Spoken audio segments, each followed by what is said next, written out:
Bonjour, bien-aimés frères et sœurs dans le Seigneur Jésus-Christ. C'est bien moi, votre frère, le bien-aimé Patrick, qui me présente au-devant de vous aujourd'hui afin de partager autour d'un enseignement qui va s'intituler la délivrance. Nous allons un peu prendre les aspects de la délivrance et parler aussi des liens, voir si éventuellement en Christ Jésus, une personne qui est nouvellement, une personne qui a accepté du moins le Seigneur Jésus-Christ peut être lié et quel type de délivrance aussi la personne qui a accepté le Seigneur Jésus-Christ a-t-il reçu. Vous voyez, donc c'est sur ces thèmes que nous allons nous entretenir par la grâce de Dieu à ce jour. Et je prie que le Seigneur dispose le cœur de tout un chacun, tous ceux du moins qui seront amenés à voir cette vidéo de près comme de loin, que le Seigneur de gloire, le Seigneur de paix puisse vous bénir, puisse vous fortifier, puisse vous donner la force nécessaire, même dans ces temps difficiles, de pouvoir garder les regards fixés vers lui et non pas sur les traditions des hommes. Que la paix, la grâce, la bonté et la miséricorde de notre Dieu vous soient multipliées au nom de Jésus-Christ. Nous allons aujourd'hui nous entretenir sur la délivrance. Nous allons commencer sur le thème lié à la délivrance. Nous allons essayer de voir, bibliquement parlant, quelle délivrance nous avons obtenue lorsque nous nous sommes tournés vers le Seigneur Jésus-Christ. Quelle délivrance nous avons obtenue lorsque nous avons accepté le Seigneur Jésus-Christ. Donc, pour cela, je vais prendre le passage de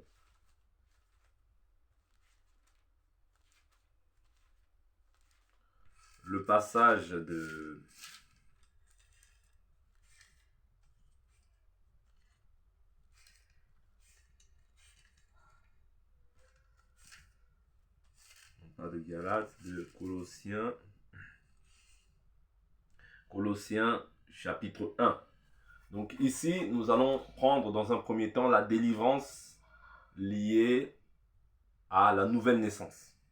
La délivrance liée à la nouvelle naissance, parce qu'il y a plusieurs cas de délivrance que nous allons traiter par la grâce de Dieu pour pouvoir être édifiés. Ici, je viens simplement apporter une pierre à l'édifice. Peut-être que c'est des choses que vous connaissez déjà. Et si vous le connaissez, gloire à Dieu, parce que la Bible nous dit, Paul dira que je ne cesse de vous rappeler ces choses, car pour vous, elles sont salutaires. Donc, si vous ne le connaissez pas, ce sera un moment où vous allez peut-être, Dieu va permettre que vous puissiez apprendre encore et que cela ajoute en fait une compréhension à ceux déjà que vous avez de la parole. Voilà. Donc, ici, je prends le cas de la délivrance par rapport à la puissance des ténèbres. Je suis dans Colossiens chapitre 1 à partir du verset 12.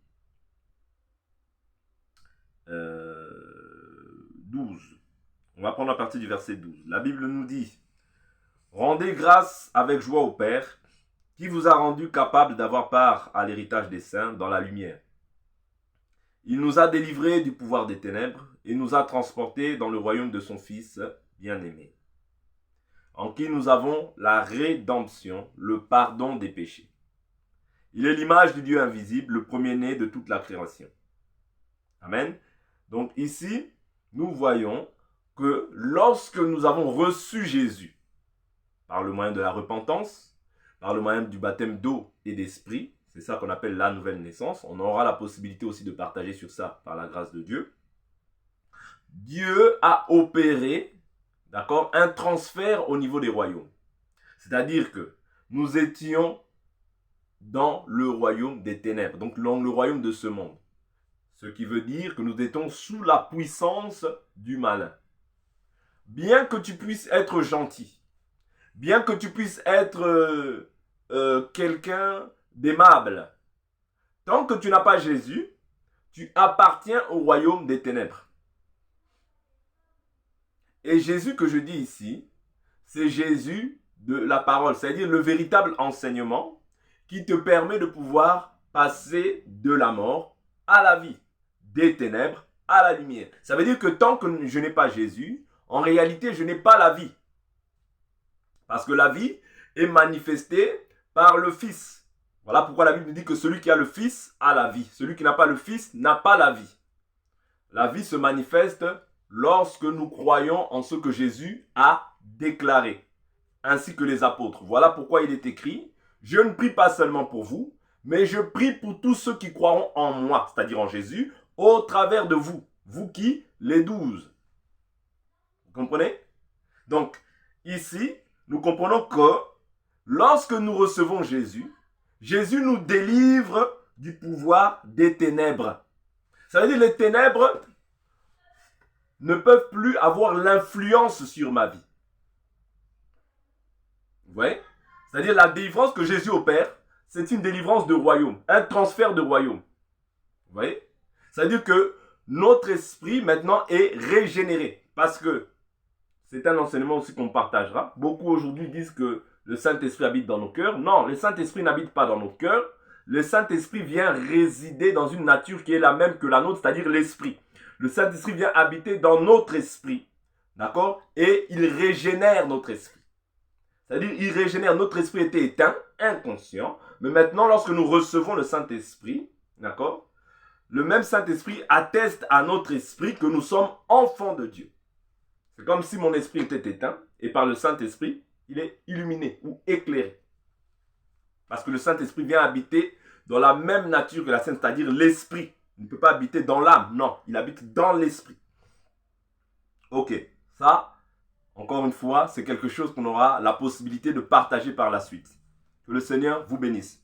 Donc, ici, il est écrit qu'il nous a délivrés. C'est-à-dire l'acte a été posé. Ce n'est pas un acte qui va se poser dans le futur, mais c'est lorsque nous croyons, c'est-à-dire la délivrance s'opère automatiquement. Oui? J'ai cru, je suis délivré du pouvoir des ténèbres. Ça, voilà pourquoi la Bible nous dit que, dans 1 Jean 5, la Bible nous dit que nous sommes de Dieu, le malin et le monde entier sous la puissance du malin, et le malin ne nous touche pas.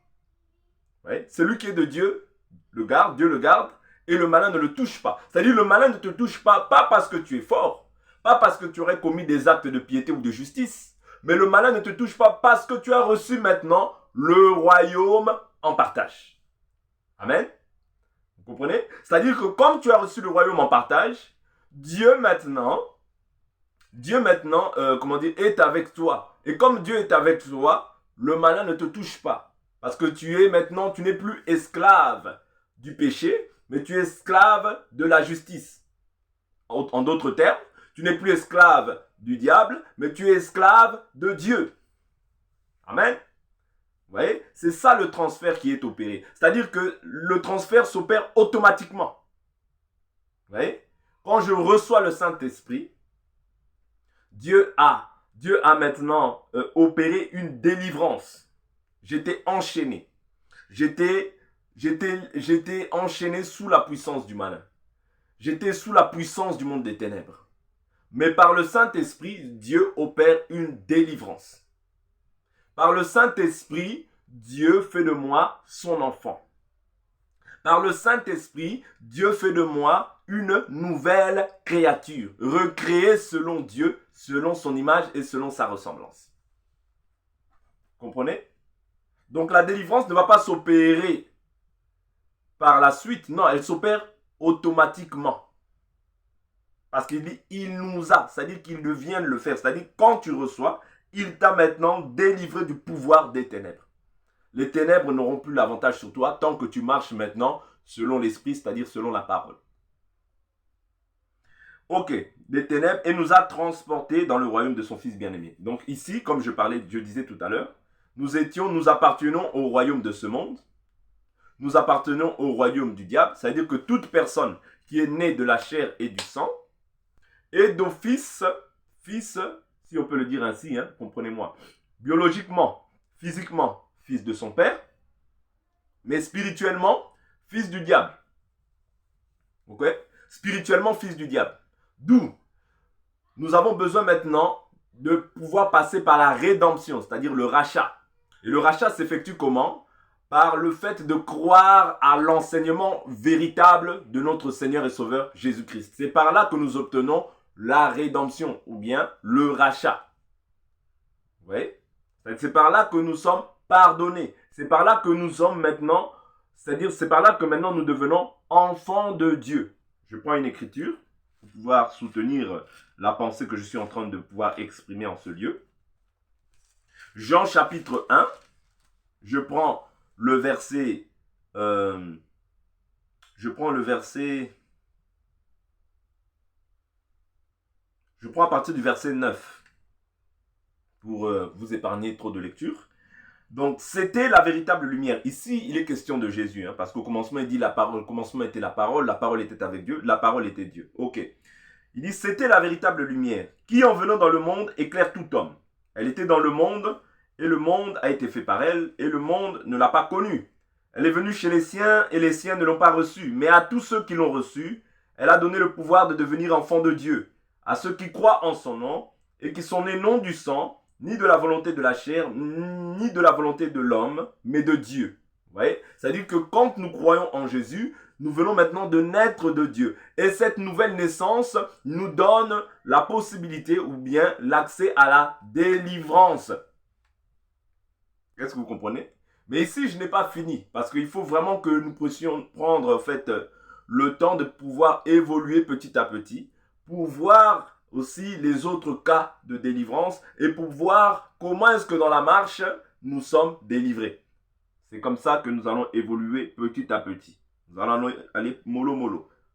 Et nous allons prier que Dieu nous fasse grâce afin que cet enseignement soit saisi et que chacun d'entre nous, nous ne puissions plus vivre dans un esprit de peur, mais que nous puissions avoir de l'assurance en notre Dieu et dans ce qui est écrit dans sa parole, afin de ne pas faire les choses selon les traditions humaines, mais de faire les choses selon Dieu.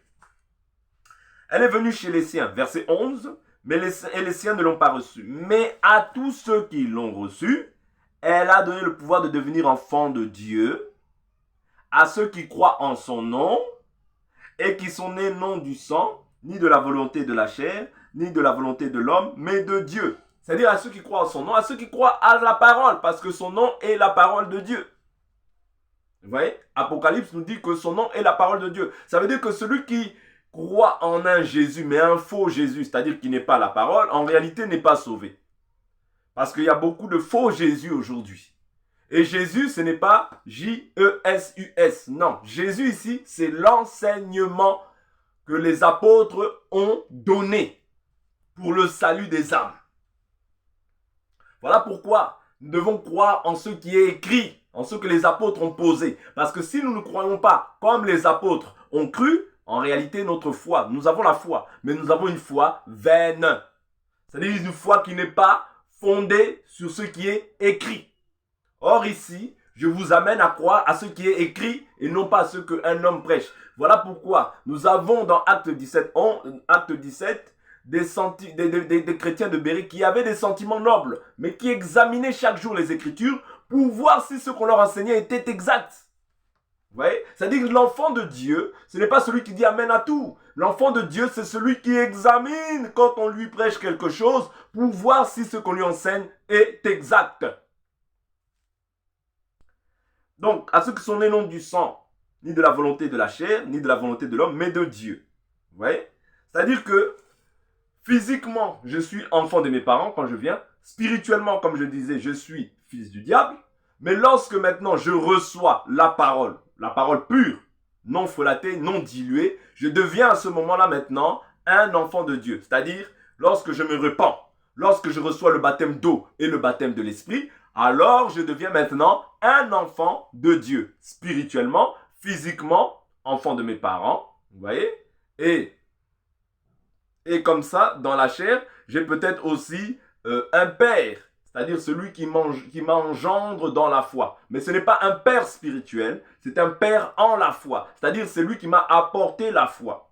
Ce n'est pas un père spirituel, parce que le père spirituel ici, c'est Dieu. Parce que le père spirituel fait mention à ce qui est esprit, c'est-à-dire ce qui est spirituel. Parce que le spirituel, c'est ce qui est esprit. Ce n'est pas, un homme ne peut pas être spirituel. D'où il faut poser chaque chose à sa place afin de ne pas aller au-delà de ce qui est écrit.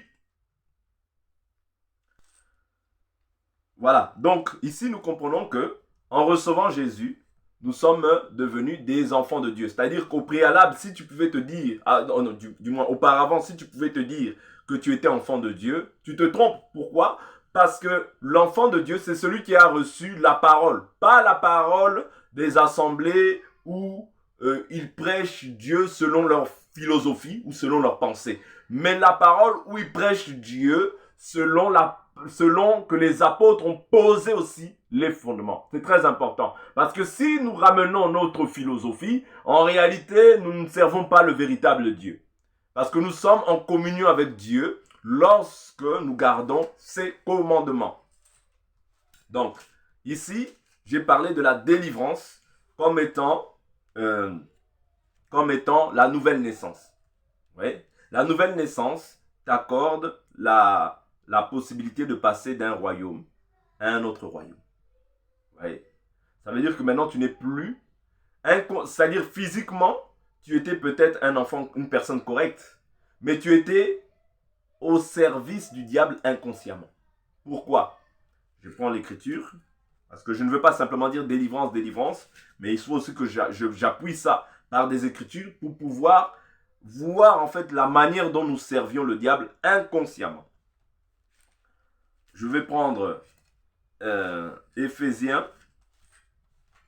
Le livre d'Éphésiens va nous aider. Éphésiens chapitre 2. Éphésiens chapitre 2, le verset 1. Pour vous, vous étiez morts par vos fautes et par vos péchés dans lesquels vous marchiez autrefois, selon le cours de ce monde, selon le prince de la puissance de l'air, cet esprit qui agit maintenant dans les fils de la rébellion. Or, ici, les fils de la rébellion, c'est ceux qui n'ont pas cru. Nous tous, aussi, nous étions de leur nombre, et nous nous conduisions autrefois selon nos convoitises charnelles, et nous exécutions les volontés de notre chair et de nos pensées, et nous étions par nature des enfants de colère comme les autres. Ça veut dire entre les autres et nous, il n'y avait pas de différence lorsque nous étions dans le monde, mais lorsque nous avons entendu la parole, nous n'avons pas été endurcis à cette parole. Alors nous avons reçu maintenant Jésus, ok? Et en recevant Jésus, nous avons été délivrés. Mais tant qu'une personne n'a pas reçu Jésus dans sa vie, la délivrance n'est pas son partage. Pourquoi? Il est encore sous la puissance du malin, d'où, de ce fait-là, il est maintenant encore sous la colère de Dieu, parce que ses pensées, ses actions, sa manière de vivre, son comportement n'atteste pas, ne glorifie pas Dieu. Et en cela, il est esclave du péché, c'est-à-dire il est esclave du diable. Même si je veux faire des disciplines à la manière des hommes en se disant, bon, aujourd'hui je ne veux pas jeter de papier, aujourd'hui je n'insulte plus, aujourd'hui je ne fais plus telle ou telle chose.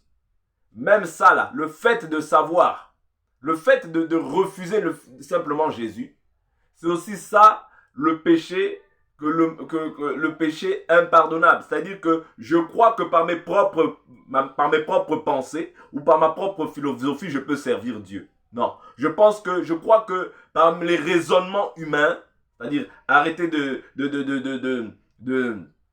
faire le mal. Si je volais, je ne vole plus. Si je trichais, je ne triche plus. Si je faisais ça, je ne fais plus. Non, ça, ce sont simplement des disciplines que tu t'imposes parce que ta conscience te témoigne qu'il y a Dieu.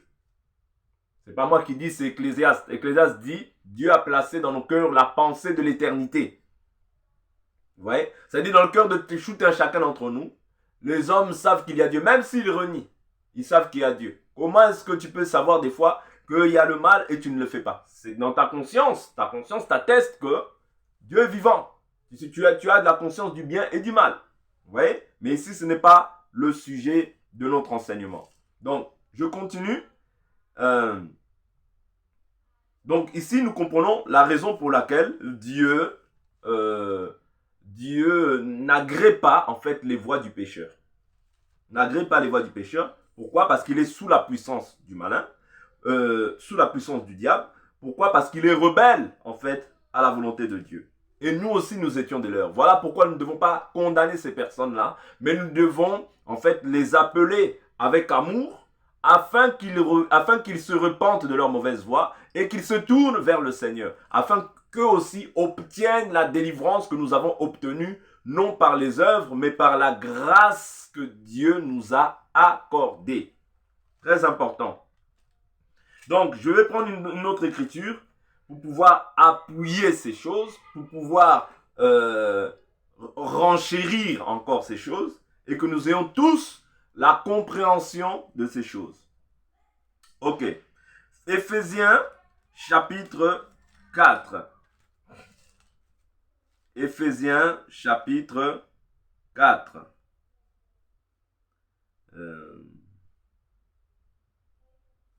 Éphésiens chapitre 4, je prends le verset 17.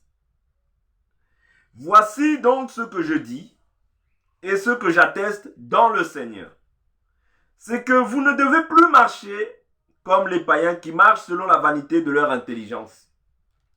Ils ont la pensée obscurcie. C'est ce que nous étions aussi auparavant. Voilà pourquoi nous étions ennemis de Dieu. Voilà pourquoi nous demeurons dans la colère. Et voilà pourquoi nous n'avions pas obtenu le pardon ni la délivrance. Parce que le pardon doit aussi te délivrer. Ils ont la pensée obscurcie. Ils sont étrangers à la vie de Dieu à cause de l'ignorance qui est en eux et de l'endurcissement de leur cœur. Vous voyez? Pourquoi tout à l'heure je disais que c'est-à-dire la délivrance ou bien le pardon doit aussi te délivrer? Pourquoi? Parce que la Bible nous dit, Proverbe 28, 13, celui qui cache ses transgressions ne prospère point, mais celui qui les confesse et les délaisse trouve la miséricorde, ou bien la compassion dans certaines versions. Vous voyez? Trouve compassion. C'est-à-dire que quand je confesse, je délaisse et je reçois Jésus dans ma vie, je trouve alors miséricorde auprès de Dieu. Je suis donc pardonné.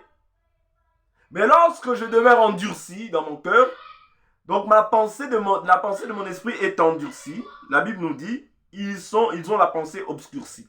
C'est-à-dire que c'est ce que nous étions autrefois, quand nous n'avions pas le Seigneur. Nous étions obscurcis. C'est-à-dire nous étions dans les ténèbres.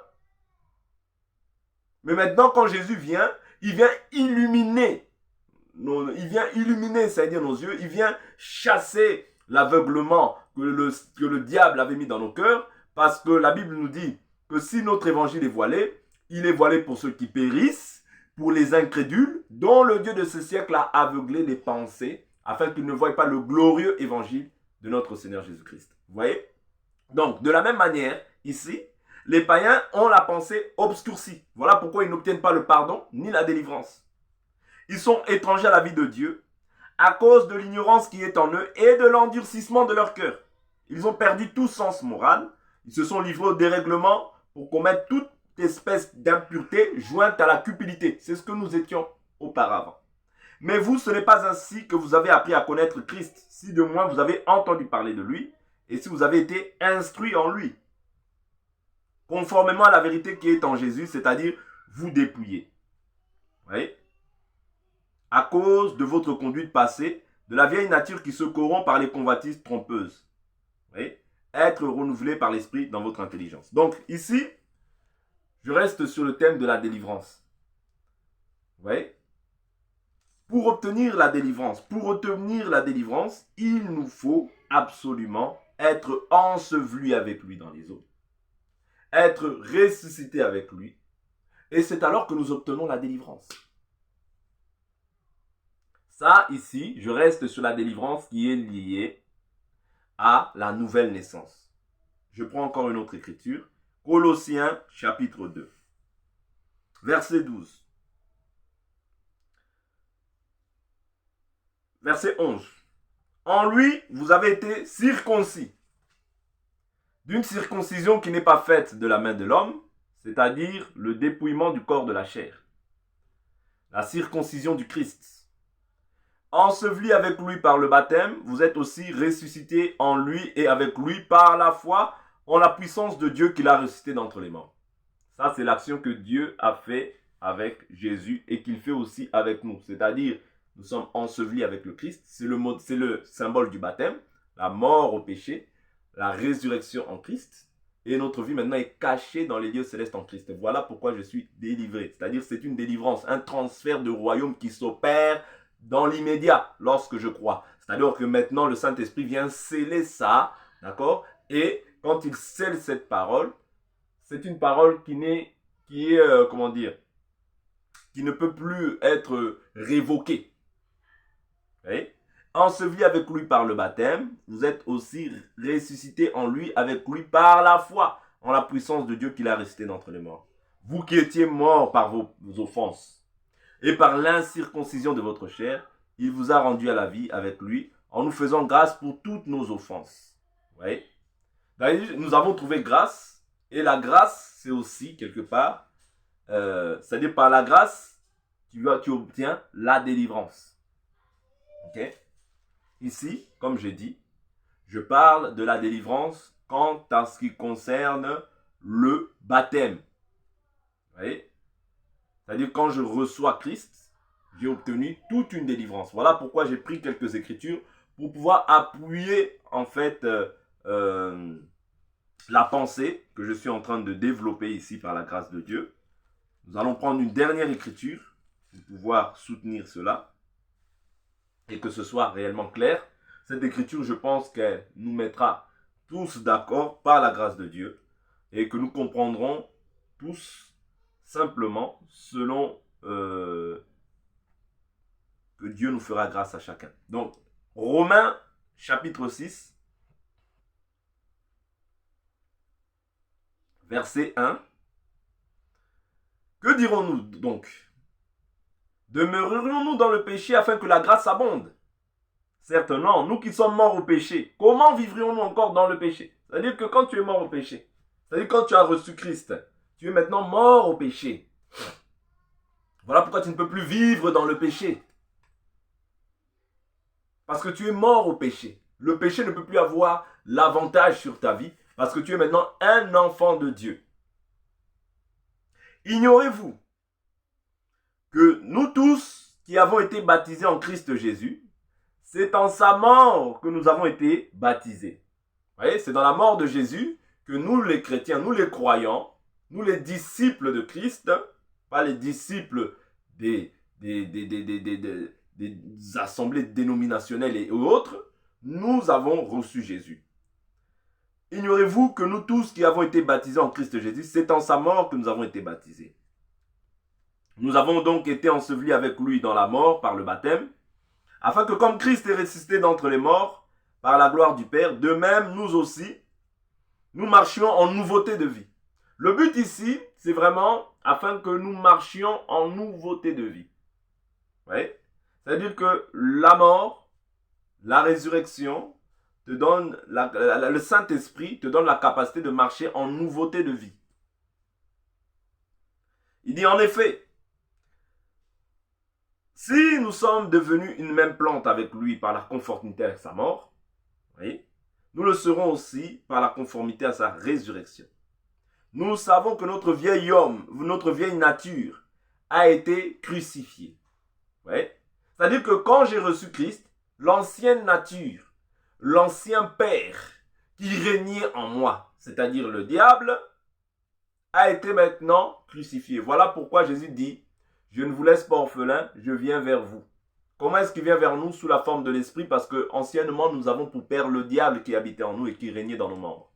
Mais aujourd'hui, lorsque tu reçois la parole, l'ancien père, le diable, est maintenant crucifié. Ton ancienne nature est maintenant crucifiée afin de laisser place maintenant à un nouveau, c'est-à-dire à Christ. Christ qui va venir maintenant te conduire dans la marche pour que tu puisses exceller, pour que tu puisses grandir et croître selon la volonté de Dieu. Voilà le but pour lequel Dieu nous appelle au salut. Afin que nous soyons de nouvelles créatures, des hommes nouveaux, faits selon l'image de Dieu et non pas selon notre philosophie. J'avance. Nous savons que notre vieille nature a été crucifiée afin que ce corps de péché soit réduit à l'impuissance et que nous ne soyons plus esclaves du péché. Donc le but ici, le but de la nouvelle naissance, c'est afin que nous ne soyons plus esclaves du péché et que nous ne vivions plus comme nous vivions dans le passé, mais que nous vivions maintenant en nouveauté de vie. Car celui qui est mort est quitte du péché. Naturellement parlant, je prends le cas d'un mort. La caractéristique d'un mort, c'est qu'il n'a plus de vie en lui. C'est-à-dire l'esprit, quand il se sépare du corps, le corps maintenant, on constate que c'est un cadavre. Et c'est ce que sont le monde, c'est ce qu'est le chrétien vis-à-vis de sa vie maintenant étant dans le monde. Parce qu'un chrétien est censé être mort. Voilà pourquoi nous sommes une odeur de vie pour ceux qui sont destinés à la vie, mais nous sommes une odeur de mort pour ceux qui sont destinés à la mort. Voilà pourquoi ceux qui vivent dans le péché ne peuvent pas supporter l'odeur que nous dégageons, parce que pour eux, nous avons une odeur nauséabonde. Nous avons une odeur qui sent, nous sentons mauvais pour le monde, parce que le monde ne vit pas selon Dieu. Un chrétien, si nous voulons savoir qu'est-ce qu'un chrétien aujourd'hui, tu dois voir l'odeur qu'il dégage. Quelle odeur il dégage vis-à-vis du monde? Oui. L'odeur. Parce qu'un cadavre, ça sent mauvais naturellement. C'est-à-dire qu'un cadavre, quand il reste là, tu ne pourras pas supporter l'odeur parce que l'odeur dégage tellement fort que cette odeur est repoussante. De même, c'est ce que nous sommes vis-à-vis du monde. Voilà pourquoi le monde nous haït, parce que nous avons reçu maintenant Christ en nous qui est aussi, quelque part, la marque de la mort en nous. Quand je dis la mort, je parle de la vie. Nous avons reçu la vie, mais pour certains, pour ceux qui vivent encore dans le péché, pour ceux qui vivent encore d'une manière qui n'est pas conforme à la parole, nous sommes une odeur de mort. Voilà pourquoi ils ne nous supportent pas. Voilà pourquoi ils nous haïssent. Parce qu'ils ont haï notre maître. Vous voyez, c'est pas moi qui dis. Jean parle de cela. S'ils m'ont haï, ils vous haïront aussi. Ouais. Parce que tel il est, tel nous sommes dans ce monde. Donc si nous sommes comme Jésus, nous devons aussi participer à la souffrance que Jésus a eue. Nous devons nous charger de notre croix et non pas nous conformer pour être amis de tout le monde. Non. Vous voyez? Donc, ici, nous sommes toujours sur la délivrance. Car celui qui est mort est quitte du péché. Même si un mort naturellement, même si je lui mets un coup, il ne pourra pas répondre parce qu'il n'a plus de vie. Voilà pourquoi Paul dira, ce n'est plus moi qui vis, c'est Christ qui vit en moi. C'est-à-dire ce corps est mort. Ce corps n'a plus de vie. Même si tu insultes, ça reste un péché. Même si tu m'insultes, même si tu fais ceci, même si tu dis cela. Oh, regarde-lui comment il est. Regarde-le. Ouais. Ça n'a plus d'effet sur moi parce que la mort, ça dit je suis mort au péché. Vous comprenez? J'ai été délivré de cette nature-là. Comme j'ai été délivré, je ne peux plus retourner dans les choses que j'ai vomies. Parce que j'ai été délivré. Non pas par mes propres efforts, mais par la grâce de Dieu qui habite en moi. Vous comprenez? Donc, c'est en cela que je suis mort. C'est en cela que je suis aussi délivré. Parce que si je suis mort, je suis aussi délivré. Or, si nous croyons, si nous sommes morts avec Christ, nous croyons que nous vivrons aussi avec lui. Sachant que Christ ressuscité d'entre les morts ne meurt plus. La mort ne domine plus sur lui. Vous voyez? La mort ne domine plus sur lui.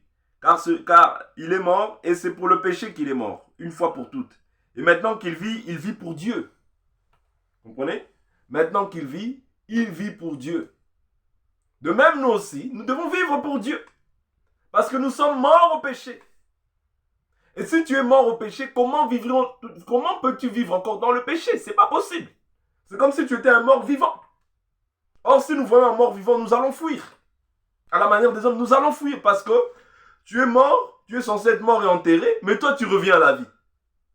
Mais nous devons fuir parce que nous sommes censés t'avoir enterré. L'acte de décès a été manifesté. Quand tu reçois le Saint-Esprit, c'est l'acte de décès que tu as reçu. C'est-à-dire, tu es mort au péché. Comment on va te voir encore dans les histoires mondaines, dans les histoires païennes, dans les histoires qui n'édifient pas? Non, c'est-à-dire que l'acte de décès n'a pas été attesté. C'était un faux acte de décès. Vous voyez? C'était un faux acte de décès. Or, si c'est un véritable acte de décès, nous devons constater la mort dans ta manière de vivre. Dans ta manière de te comporter, nous devons constater la mort. Nous devons voir la mort, que celui-là est réellement mort. Celui-là ne vit plus à la manière des hommes, mais celui-là vit selon Dieu. Vous voyez? La mort doit être manifestée.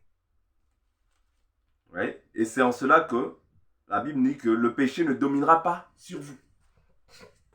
Donc ici, j'ai pris, dans un premier temps, la délivrance comme étant le fait de recevoir Jésus dans sa vie par le moyen de la repentance, du baptême d'eau, du baptême de l'esprit. C'est une première délivrance que nous obtenons par la grâce de Dieu. Maintenant, nous allons passer à une seconde délivrance que Dieu opère aussi dans la vie de tout un chacun d'entre nous par la grâce de Dieu.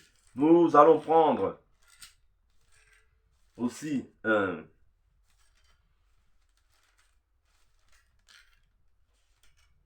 donc nous avons vu ici la délivrance liée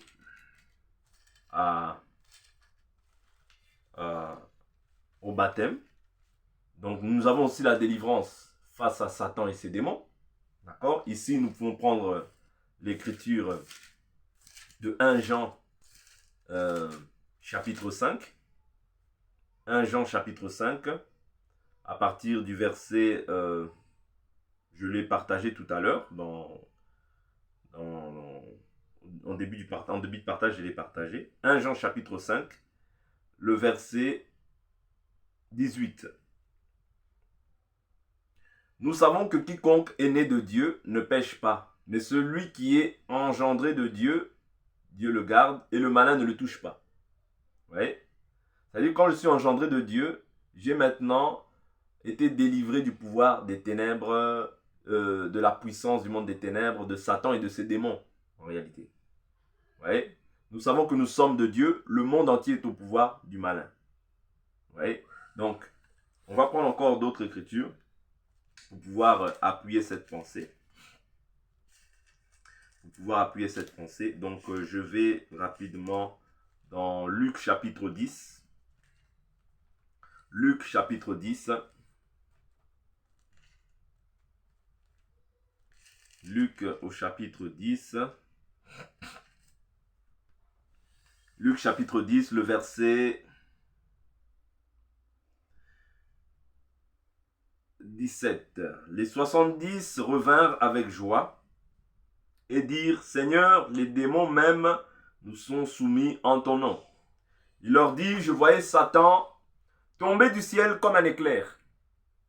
Voici, je vous ai donné le pouvoir de marcher sur les serpents et les scorpions et sur toute la puissance de l'ennemi. Et rien ne pourra vous nuire. Vous voyez? Rien ne pourra vous nuire. D'où, nous devons comprendre que lorsque nous sommes délivrés, lorsque Jésus nous accorde le Saint-Esprit, il nous délivre aussi de Satan et de ses démons. D'accord? De Satan et la puissance du diable qui agissent en nous. Ok.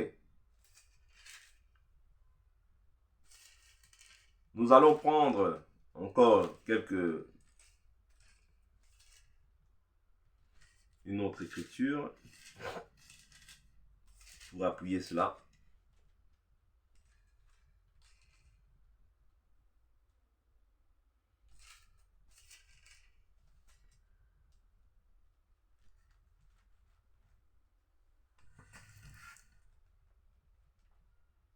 On peut prendre le livre de Psaume.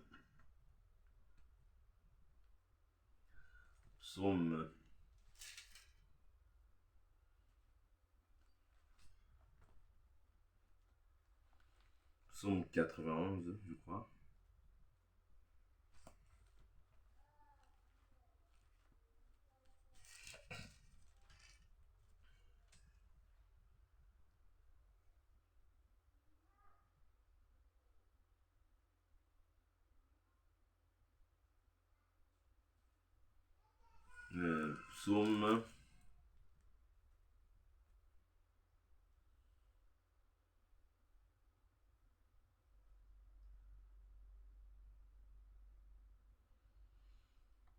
Psaume 'Psaume, chapitre, je prends peut-être le psaume 34, ça va peut-être nous aider un peu plus.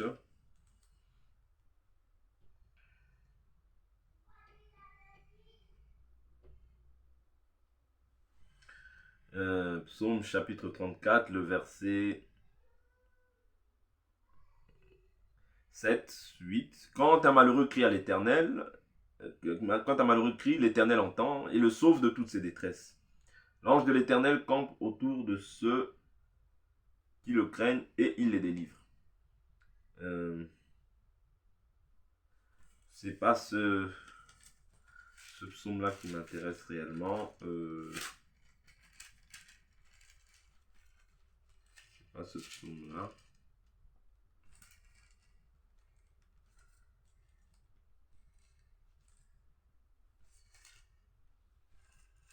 On peut prendre le livre d'Ésaïe. Peut-être Ésaïe va mieux parler de ces choses-là. Ésaïe 60, je crois. 59. Ésaïe 59, on peut prendre celui-là. À partir du verset 19. La Bible nous dit, on craindra le nom de l'Éternel depuis l'Occident et sa gloire depuis le soleil levant. Quand l'adversaire viendra comme un fleuve, l'Esprit de l'Éternel le mettra en fuite. On peut comprendre ici que Dieu, par son Esprit, nous donne aussi maintenant l'autorité, l'assurance face au pouvoir et aux puissances du monde des ténèbres. C'est-à-dire qu'aujourd'hui, tu es maintenant aussi délivré du pouvoir des ténèbres, de la puissance du monde des ténèbres qui agissait dans tes membres auparavant, quand tu ne connaissais pas Dieu. C'est-à-dire que tu as reçu aussi cette délivrance-là, par la grâce de Dieu. On va prendre encore un autre type de délivrance que nous avons reçu. Et ici, ça va toucher beaucoup plus les liens familiaux et toutes ces choses-là. Parce que les gens aiment beaucoup dire, tu es lié, tu es lié, tu es lié. Mais je vais démontrer par les Écritures, non pas par orgueil, ni par prétention, vraiment, loin de là ma pensée, mais c'est simplement pour vous faire comprendre qu'aujourd'hui, nous ne sommes plus liés. Sinon, cela voudrait dire que l'œuvre de Christ, l'œuvre de la rédemption ne sert absolument à rien. Or, Jésus a accompli cette œuvre une seule fois pour toutes. Voilà, une seule fois pour toutes. Et il ne va plus revenir sur cela. Non. C'est-à-dire, l'œuvre, c'est-à-dire, quand il nous a délivrés, il nous a délivrés. C'est-à-dire, c'est automatique. Ouais. La Bible nous dit même dans le livre d'Apocalypse, il nous a délivrés. Il nous a délivrés par son sang. Ouais. Il nous a à celui qui nous aime. Apocalypse 1, verset 5 à 5. Il dit, et de la part de Jésus-Christ, le témoin fidèle, le premier-né d'entre les morts et le souverain des rois de la terre. À celui qui nous aime et qui nous a délivrés de nos péchés par son sang. Ouais. Donc ça, il l'a fait une fois pour toutes. Ouais. Il nous a délivrés déjà de nos péchés. Il a effacé l'acte qui nous condamnait dont les ordonnances nous étaient contraires. Et ici, je veux toucher les liens dans 1 Pierre chapitre 1, le verset 18 si je ne m'abuse. 1 Pierre chapitre 1, le verset 18. On va essayer de toucher un peu cela. Ça va nous aider à évoluer dans notre partage de ce jour. 1 Pierre chapitre 1, le verset 18. Il dit, vous savez en effet que ce n'est point par des choses périssables, argent ou or, que vous avez été rachetés de la vaine manière de vivre héritée de vos pères, mais par le sang précieux de Christ, comme d'un agneau sans défaut et sans tache. Vous voyez? Il a été désigné avant la fondation du monde et manifesté à la fin des temps à cause de vous. Vous voyez? Donc ici, nous voyons que nous avons été délivrés de la vaine manière de vivre héritée de nos pères. Parce que la loi disait que la loi disait que on peut prendre la loi, hein, l'écriture de la loi pour pouvoir bien comprendre. La loi disait dans Exode chapitre 20, verset 5, tu ne te prosterneras pas devant elle, tu ne leur rendras pas de culte, car moi l'Éternel ton Dieu, je suis un Dieu jaloux qui punit la faute des pères, sur les fils jusqu'à la 3e et la 4e génération de ceux qui me haïssent. Vous voyez? C'est-à-dire la faute des pères se transmettait sur les fils. Ézéchiel vient nous dire que l'âme qui pêche, c'est celle qui mourra. Okay? Mais ici, Pierre vient nous dire que nous avons été rachetés maintenant en Jésus de la vaine manière de vivre était de nos pères. C'est-à-dire que en Christ, Jésus, j'ai reçu maintenant l'accès, d'accord? C'est-à-dire, en Christ Jésus, je ne suis plus maintenant membre de ma famille. Spirituellement, je ne suis plus maintenant membre de la famille dans la chair, mais je suis membre de la famille de Dieu. Et comme je suis membre de la famille de Dieu, c'est-à-dire les liens, les malédictions, les condamnations et toutes ces choses-là qui agissaient dans nos membres ou bien dans la vie de tout un chacun, n'auront plus d'effet sur ma vie. Voyez, n'auront plus d'effet sur nos vies parce que nous avons été rachetés. Voyez, nous avons été rachetés. Et du fait que nous avons été rachetés, c'est aussi une délivrance que nous recevons de la part de Dieu. C'est-à-dire ce n'est plus, c'est-à-dire ce lien-là, ces liens familiaux tombent maintenant en Jésus. C'est-à-dire l'œuvre qu'il a accomplie par son sang en nous rachetant, par sa vie, parce que le sang c'est la vie, c'est-à-dire la vie qu'il a donnée pour nous, nous rachète aussi en ce qui concerne les liens. Voilà pourquoi les liens, ce n'est pas d'actualité. Puisque nous avons été rachetés de cela. Jésus, par son offrande, nous a rachetés de nos péchés. Par son offrande, a détruit en fait tout ce qui était lié à mon ancienne vie. Vous comprenez? Ça veut dire son offrande a permis que je puisse être délivré des liens familiaux, a permis que je puisse être délivré, c'est-à-dire par le baptême, a permis par le Saint-Esprit que je reçois, donc le baptême, la repentance, voilà, et a permis que je sois délivré de Satan et ses démons, a permis que je sois aussi délivré de la loi, de sa propre loi. Vous voyez? Mais ici, restons un peu sur les liens parce que j'ai une autre écriture à partager. C'est l'écriture sur laquelle beaucoup de gens s'appuient. C'est l'écriture sur laquelle beaucoup de gens s'appuient pour dire qu'il y a des liens qui peuvent agir. Dans Luc chapitre 13, ici je suis dans Luc chapitre 13, la Bible nous dit au verset 11, « Or, il y avait là une femme rendue infirme par un esprit depuis 18 ans. Elle était courbée et ne pouvait absolument pas se redresser. Jésus la vit et lui adressa la parole et lui dit, « Femme, tu es délivrée de ton infirmité. » Il lui imposa les mains à l'instant et elle se redressa et glorifia Dieu. C'est-à-dire Jésus lui a imposé les mains, elle se releva et glorifia Dieu. Je dis toujours que l'Écriture dit que cette femme était courbée. Et le fait d'être courbée et aussi le fait de regarder aux choses de la terre. Parce que du fait qu'elle soit courbée, elle regardait aux choses de la terre. Par là, je dis effectivement que les liens peuvent agir dans nos vies. C'est-à-dire, lorsque je m'affectionne aux choses de la terre, en réalité je deviens aussi idolâtre et j'ouvre des portes à l'ennemi. C'est le seul moyen par lequel le diable peut nous dominer ou bien peut prendre l'avantage. C'est-à-dire quand j'ouvre des portes, le diable prend l'avantage. Mais tant que je demeure dans la parole de Dieu, dans l'enseignement, dans la pureté, dans la sainteté, de l'esprit, de l'âme, de la chair, il n'y a pas de lien qui puisse agir dans ma vie. Parce que la Bible nous dit, l'héritier, tant qu'il est enfant, ne diffère en rien d'un esclave, bien qu'il soit maître de tout. C'est-à-dire quand je suis un esclave, lorsque je suis un enfant, pardonnez-moi, entre moi et un païen, il n'y a pas de différence. Pourquoi? Parce que tu es encore esclave.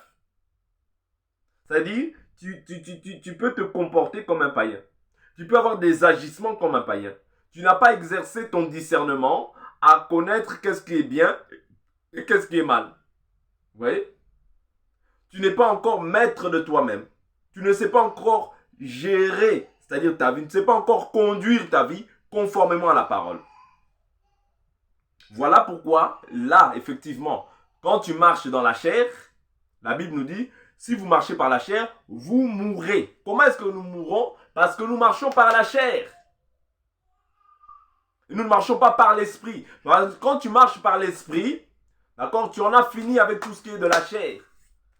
Tu en as fini avec les liens. Tu en as fini avec les,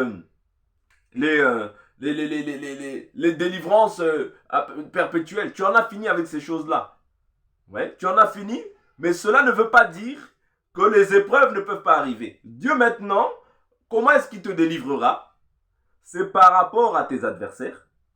Examinez la Bible, hein, vous verrez que par rapport à tes adversaires, par rapport aux maladies, par rapport aux situations difficiles qui peuvent se présenter dans ta vie, Dieu maintenant, c'est-à-dire que quand par exemple, tu diras à Dieu, délivre-moi de telle chose, c'est par rapport à une difficulté que tu peux traverser, par rapport à une maladie que tu peux traverser. Vous voyez? Mais ici, ce n'est pas un lien, parce que la Bible nous dit, plusieurs malheurs atteignent le juste, mais de tous, l'Éternel l'en délivre. Vous voyez? Donc si Dieu nous délivre de ces épreuves, nous devons comprendre par là que la délivrance est de toutes ces... Donc ce que je disais, c'est que nous devons comprendre que lorsque j'obtiens le pardon, en réalité les liens n'ont plus, c'est-à-dire les liens n'ont plus de sens dans ma vie. Ce n'est plus, je ne suis plus maintenant lié. Je ne suis plus maintenant sous le joug de l'esclavagisme. Je ne suis plus vraiment sous toute cette puissance-là. Parce que toute cette puissance-là, celui qui opérait ça, c'était le diable. Mais maintenant, le diable, qu'est-ce qu'il va faire dans ma vie? Il va rôder. C'est-à-dire, lorsque tu ouvres une porte, maintenant le diable viendra en fait se servir par rapport à ce que tu as de lui. Ouais. C'est-à-dire, ce que tu as de lui, le diable va maintenant venir le réclamer. Voilà pourquoi beaucoup de gens disent que je suis lié, il y a telle ou telle chose. Oh Dieu, non. Tu dois simplement confesser maintenant les péchés que tu as commis afin d'obtenir le pardon. Vous voyez? Mais il ne s'agit pas ici c'est-à-dire du fait que tu sois possédé ou de toutes ces choses-là. Non, loin de là. Il s'agit du fait que tu as ouvert une porte et comme la Bible nous dit que un enfant de Dieu ne marche pas dans les ténèbres. Dans 1 Jean chapitre 1, 1 Jean chapitre 1, le verset 6, la Bible nous dit, même 5, il dit, sinon, même 6, pardonnez, non, 5, voici le message que nous avons entendu de lui et que nous vous annonçons. Dieu est lumière, il n'y a pas en lui de ténèbres. Si nous disons que nous sommes en communion avec lui et que nous marchions dans les ténèbres, nous mentons et nous ne pratiquons pas la vérité. Mais si nous marchons dans la lumière, comme il est lui-même dans la lumière, nous sommes en communion les uns avec les autres et le sang de Jésus, son Fils, nous purifie de tout péché. Cela voudrait dire quoi? Pourquoi le sang nous purifie? Parce que nous pouvons être aussi impurs par une action que nous avons commise. Mais ici, il y a la notion de marcher. Vous comprenez? Il y a une différence. C'est-à-dire que quand tu es en communion avec Dieu, cela ne veut pas dire que tu es maintenant devenu parfait automatiquement. Non. Mais il y a la notion de marcher. C'est-à-dire quelqu'un qui marche dans le péché. Quelqu'un qui se plaît dans ces voies-là, en réalité, n'est pas agréable au Seigneur. Vous voyez? Et c'est cette personne-là qui va toujours demander qu'on puisse prier pour lui parce qu'il sent qu'il est lié, parce qu'il sent qu'il doit être délivré. Non! La délivrance, Jésus l'a effectuée une fois pour toutes. Par l'œuvre de la croix, Jésus a effectué une délivrance dans nos vies. Vous voyez? Et nous devons comprendre que cette délivrance, elle est effective et que je dois maintenant demeurer dans cette voie pour ne pas... veuillez m'excuser, je vais prendre juste le chargeur, il manque la batterie. Donc, quand maintenant je reçois Jésus, je dois comprendre que cette délivrance a été maintenant effectuée une fois pour toutes à la croix. Vous voyez? Donc, il ne s'agit plus de prier constamment pour c'est-à-dire pour être délivré d'un quelconque péché. Non. Parce que ce péché-là, c'est-à-dire Jésus a opéré déjà la délivrance pour chacun d'entre nous. Mais maintenant, nous, dans la marche, c'est comme la repentance. C'est-à-dire, la repentance, on l'effectue le jour de notre baptême, mais nous l'effectuons aussi durant toute la marche. De la même manière aussi, Nous devons prier afin que Dieu nous délivre de nos épreuves qui vont s'élever. Parce que nous voyons Paul, lorsqu'il priait, il disait que le Seigneur m'a délivré de la gueule du lion. Ouais. Mais ça c'est par rapport aux adversaires, c'est-à-dire les païens qui voulaient, qui voulaient en fait détruire l'œuvre du Seigneur. Ouais. Parce que les païens ici, il faut les voir comme les animaux. Donc les animaux ici représentent en réalité les païens. Mais ici, il ne s'agit pas du fait que Paul était possédé. Non, loin de là. Vous voyez? Il n'est pas délivré par rapport à une possession. Mais c'est en fait un chrétien est oppressé. C'est-à-dire quelqu'un qui est oppressé constamment par le diable et par la puissance du diable qui agit. C'est-à-dire quand je me demeure saint, en réalité, pour moi, il n'y a pas de possession qui soit possible. Parce que ici, lorsqu'on voit le lien, c'est parce que la dame était courbée. Et j'avais expliqué le fait d'être courbé comme le fait de pouvoir regarder aux choses de la terre. C'est-à-dire que quand je regarde aux choses de la terre, en réalité, ce qui va s'en suivre, c'est l'idolâtrie. C'est peut-être, c'est toutes ces choses-là qui ne plaisent pas à Dieu. Parce que la Bible nous dit, si vous êtes ressuscité avec le Christ, pensez aux choses d'en haut et non aux choses d'en bas. Vous comprenez? C'est-à-dire que le lien se manifeste lorsque mon cœur demeure maintenant attaché aux choses d'en haut. C'est-à-dire que la lumière qui est en moi finira par devenir ténèbres. C'est alors que nous constaterons en fait que cette personne s'égare petit à petit du chemin ou de la volonté du Seigneur. Mais donc, tant que je demeure dans la voie du Seigneur, nul n'est question pour moi de pouvoir croire. Parce que c'est une croyance, hein. C'est-à-dire c'est une croyance. Voilà pourquoi aujourd'hui beaucoup de gens se sont livrés à cette croyance en pensant qu'ils sont possédés, alors qu'il n'y a pas de possession possible parce que toi tu as reçu Jésus dans ta vie. Tu es maintenant une nouvelle créature, tu as été déjà délivré, l'acte a été déjà posé. Maintenant, la chose que je dois faire, c'est reconnaître mon péché auprès du Seigneur. C'est ce que la Bible nous dit. La Bible nous dit, si nous avons péché, nous avons un avocat auprès du Père. Jésus-Christ, le juste juge, il est lui-même la victime et l'expiatoire pour nos péchés, non seulement pour les nôtres, mais pour ceux du monde entier. Vous voyez? C'est-à-dire la chose qu'un enfant de Dieu doit faire lorsqu'il a péché, c'est de simplement reconnaître son péché. Si nous confessons, 1 Jean chapitre 1, verset 9, si nous confessons nos péchés, il est fidèle et juste pour nous pardonner nos péchés et nous purifier de toute injustice. Vous voyez? C'est-à-dire la chose que l'enfant de Dieu doit faire lorsqu'il a trébuché, lorsqu'il a péché. Au lieu de croire qu'il est possédé, au lieu de croire qu'il est lié, c'est simplement de reconnaître son péché auprès du Seigneur et de demander pardon à Dieu pour l'acte qu'il a fait parce que en agissant comme ça, il attriste le Saint-Esprit. Et le péché éloigne Dieu de notre vie. Quand je demeure dans le péché, j'éloigne Dieu. Mais cela ne voudrait pas dire que quand j'ai péché, cela éloigne Dieu automatiquement. Non, j'attriste premièrement le Saint-Esprit. Mais par la suite, cela éloignera Dieu de ma vie. C'est-à-dire si je ne me repens pas des actes que je commets, comme des actes qu'on pose, dans la chair, c'est-à-dire là, j'attriste le Saint-Esprit et j'éloigne Dieu de ma vie. D'où l'importance de pouvoir reconnaître lorsque nous avons péché, plutôt que d'enseigner aux enfants de Dieu qui sont possédés ou liés. Non, enfant de Dieu, tu n'es pas possédé, enfant de Dieu, tu n'es pas lié, mais enfant de Dieu, tu dois simplement reconnaître le mal que tu as fait afin que Dieu puisse t'en délivrer. C'est très important d'avoir la connaissance de ces choses-là pour ne pas avoir une foi qui est vaine.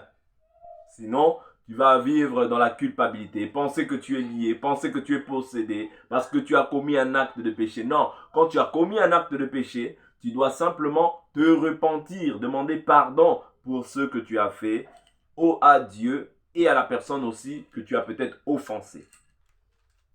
Donc ici, nous allons voir aussi la délivrance comme étant la délivrance de sa propre loi. Romains chapitre 10, le verset 4. Romains chapitre 10, le verset 4. La Bible nous dit,